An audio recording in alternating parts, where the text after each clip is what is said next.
We've had 3 panels so far, and now we're ready for our second invited speaker. So I'd like to invite Torange Khonsari to join me. Torange is the co-founder and director of the Urbanism, Public Art and Architecture practice, Public Works, since 2004, an interdisciplinary practice working on co-production methods in performative art, architecture, urbanism, and props for events. She's also course leader for the MA in Design for Cultural Commons at London Metropolitan University.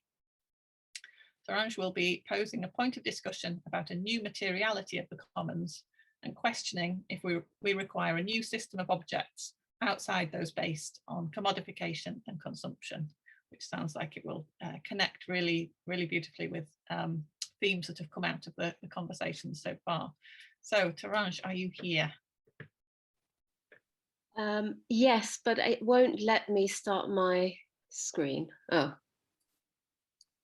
Oh, here it is. Okay. Excellent. Oh, brilliant. Can you hear me? We can hear you, yes.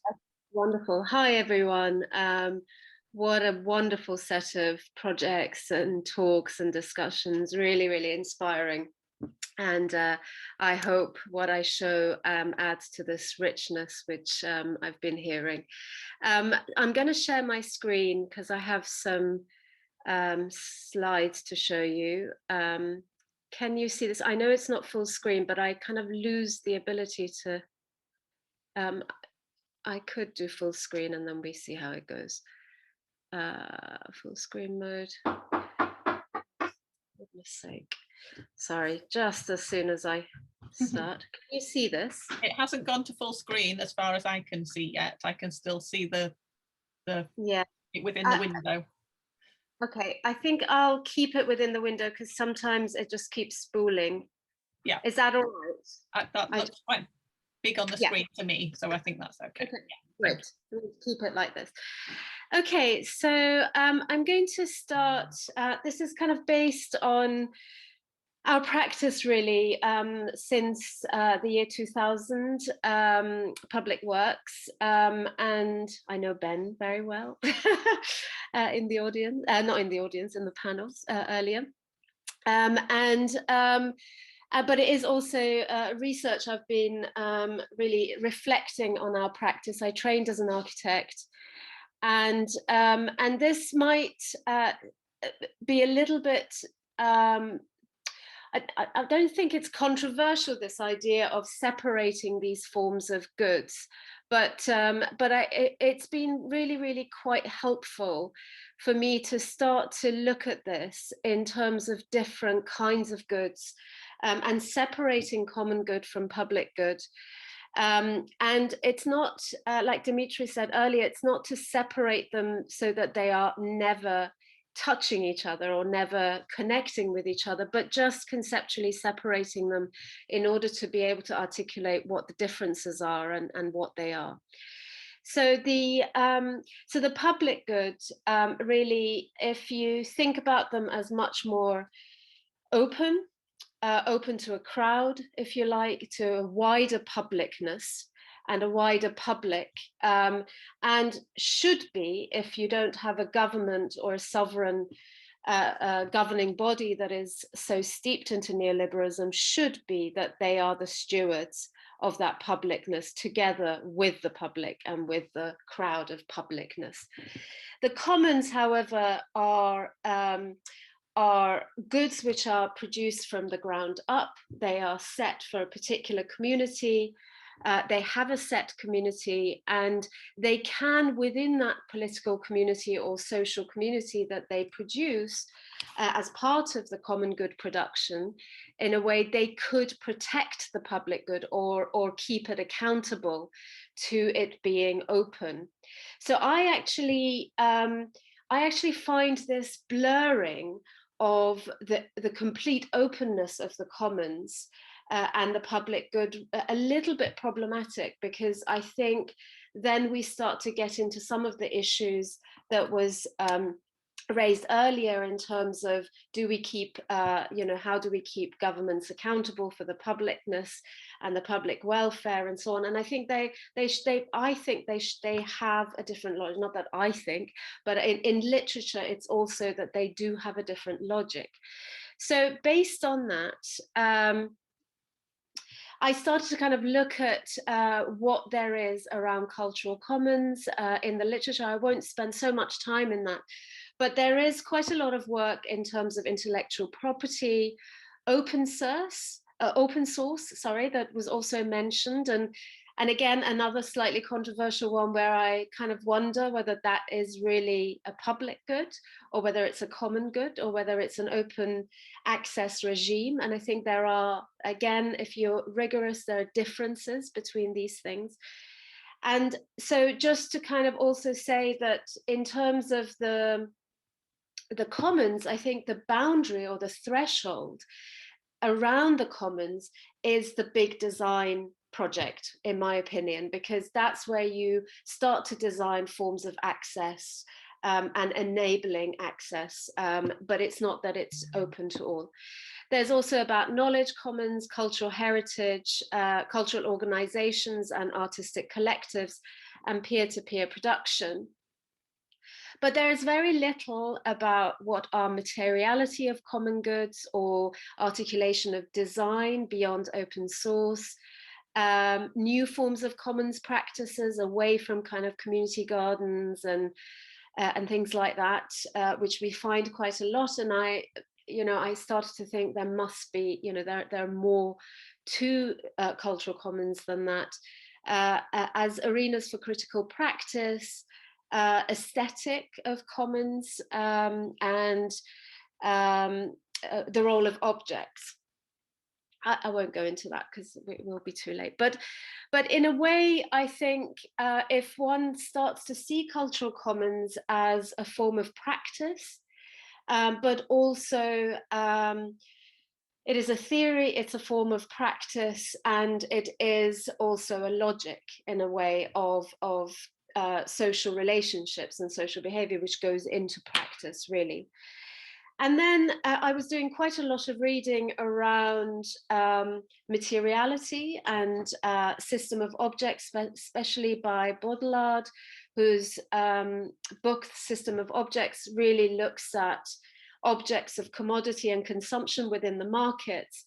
And also materiality also very much goes into those critiques of consumer culture and so on, but there wasn't anything that really looked at common good and I'm not saying I've come up with it, by the way, but I think it's more the idea of what is the system of objects within the commons, where our objects start to live, produce, reproduce, and create value.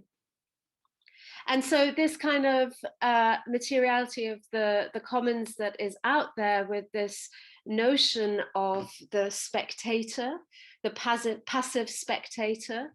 And I think that's something to consider when we're talking about exhibitions, actually. Again, it's not an area I've done a lot of work on, so I can't comment on it. But in a way, that relationship of engagement with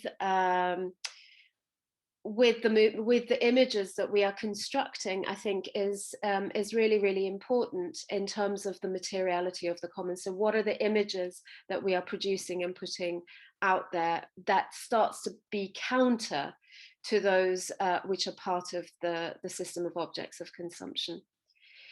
And I think also, I don't know if there are any, I think there are some people in social sciences.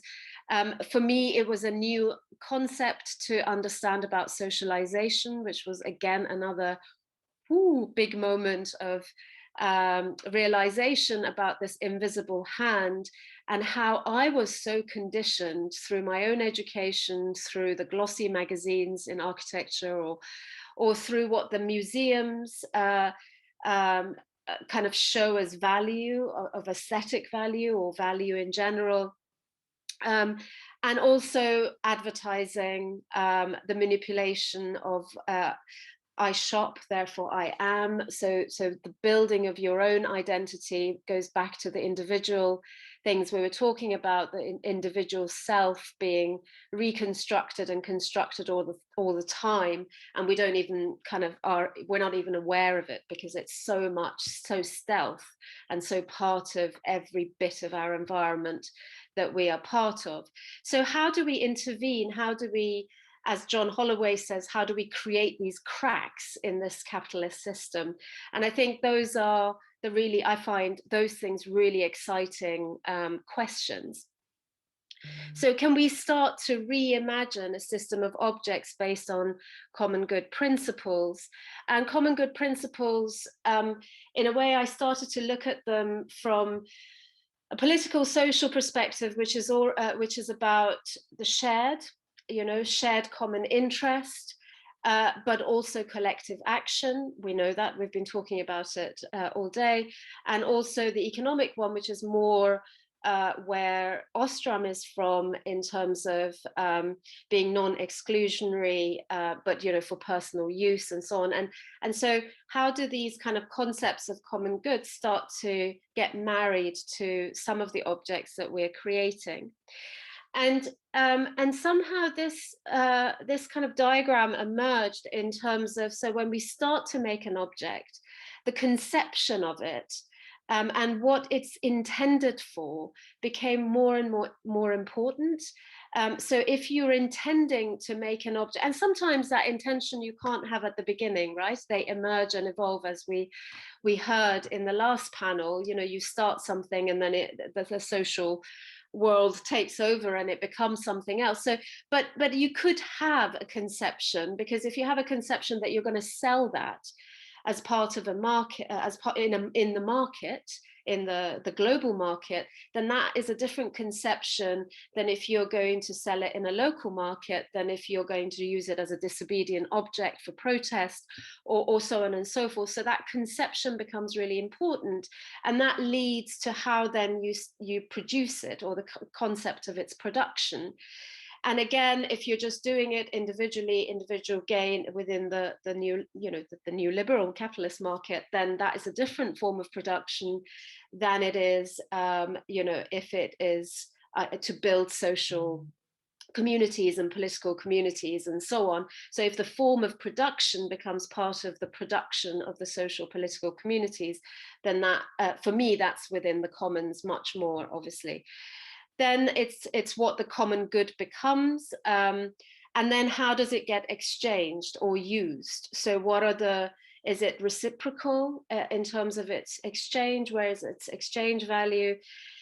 And how is it used? How is it activated? How does it become an actionable object? How does it have agency, and all of that? And in a way, the aesthetic of it, really, if we start to look at aesthetic as a property, as an attitude, and as an experience, which this whole process has taken us through, then I think the aesthetic is created based on all of those different stages. In a way, it's not just about the object. And I think, for me, we need to move away from the thing, the absolute object, and look at the whole process. And that idea of the concept, the conception, also goes through this ethics of what is the raw material. Does it come from a common pool resource, which is managed and stewarded as a common? The object's use and intention beyond functionalism.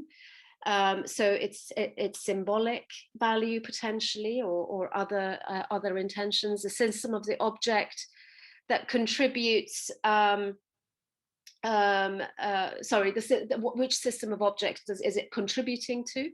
The levels of agency and its ultimate purpose. So, for example, this banner, which is in the Architecture Biennale right now, was our kind of conceptualization for the UK to start to think about a Ministry of Common Land.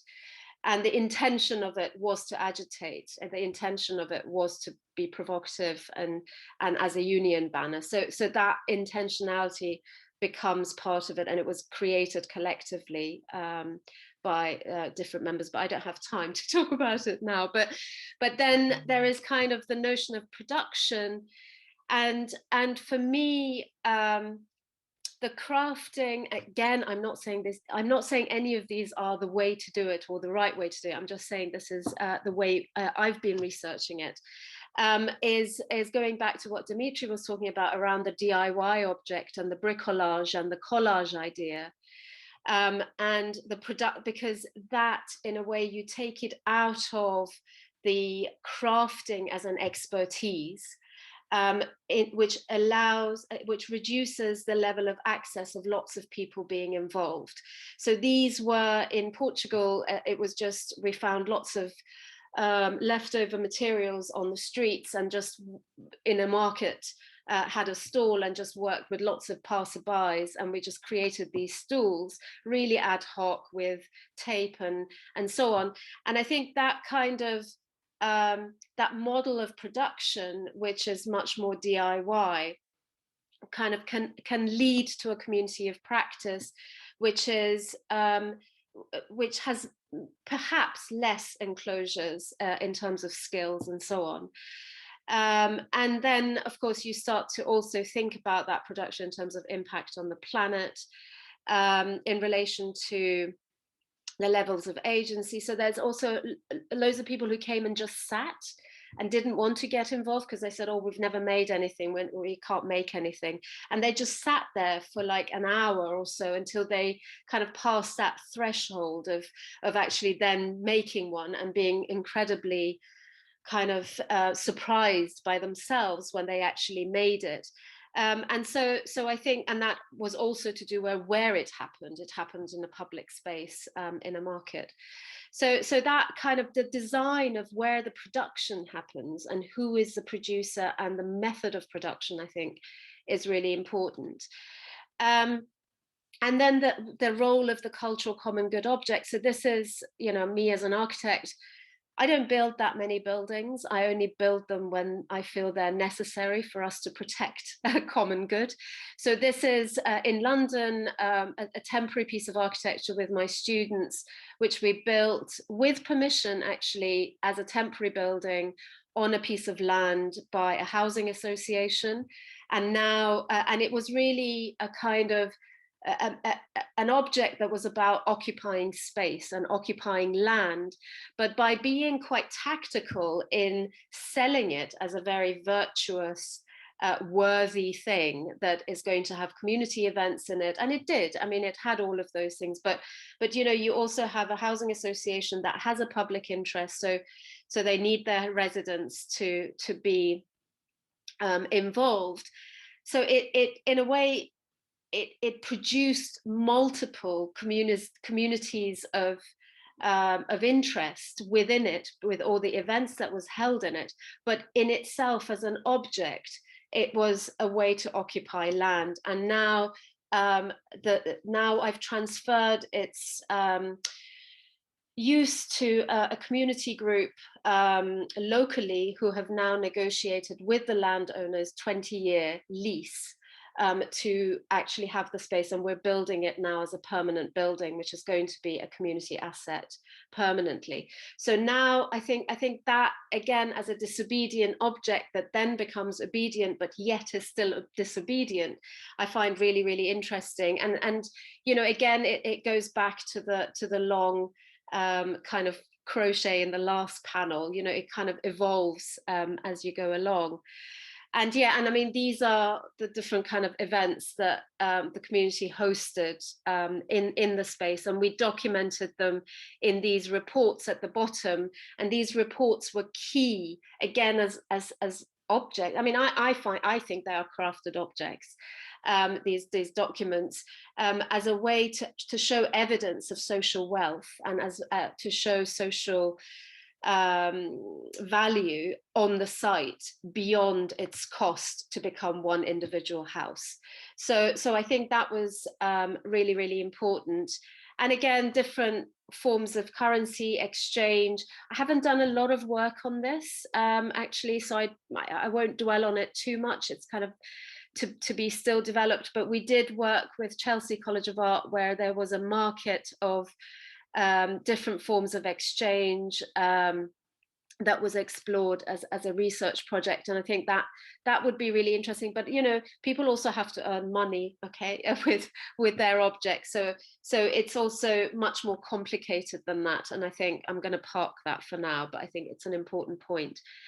And I think in terms of aesthetic that is relational, so all of those narratives that I've just kind of outlined basically build the aesthetic of the work. If we say the work rather than the object, I think is probably more useful. And finally, it's kind of this aesthetic of cultural commons that goes through conception of the work, its intention, its physical property as a common object, the raw materials used and the ethics of that, the space and the environment and the method of production, the models of exchange, the events that promote and create social relations, the common good resources as pooled resources, be it knowledge, be it materials. Sorry, I have that twice. That's wrong. This should be aesthetic. Sorry. And I think also what are the labor relationships and the power relationships throughout this process has been really, really important, that I've always had to map how much free labor, how much reciprocal labor, how much paid or waged labor has gone into these production of the cultural commons, to really start to understand the labor that is happening within it. And again, John Holloway talks about it as doing rather than labor, but I think labor is important to think about. And power relations, not everything's flat. That there are nuances and relationships when there are hierarchies, and then those people shift to a lower level and high level. And so it's in constant fluctuation. And I think the recognition of that constant fluctuation is really important, because some people want to feel elevated and they can't always be kept at that horizontal level, and you have to elevate them, but then there has to be this ethics of care so that elevation is not used as a form of power to dominate. And so I think these nuances in these deliberative platforms, so maybe through the production process or any of those processes, should be considered. And I think this is the final thing, final slide really. I just want to say that's, I think it's quite complicated and complex to design the cultural commons. And so the reason why I set up this course, and I've set it up really as a project, as a political project, which has institutional critique within the institution. And again, you have to fight. So I'm fighting to have really small number of students so I can spend a lot of time dialoguing and deliberating with them. They've killed some of the other courses of it. So we had a master's, they've killed it. So I'm now down to the PG certificate and hanging on to it, because there's a lot of innovation that can happen within the cultural commons, but you need that kind of community of practice where you rigorously really develop in quite a constant way what these things can be within the different disciplines. And I think I end there so that there's time for questions and discussions.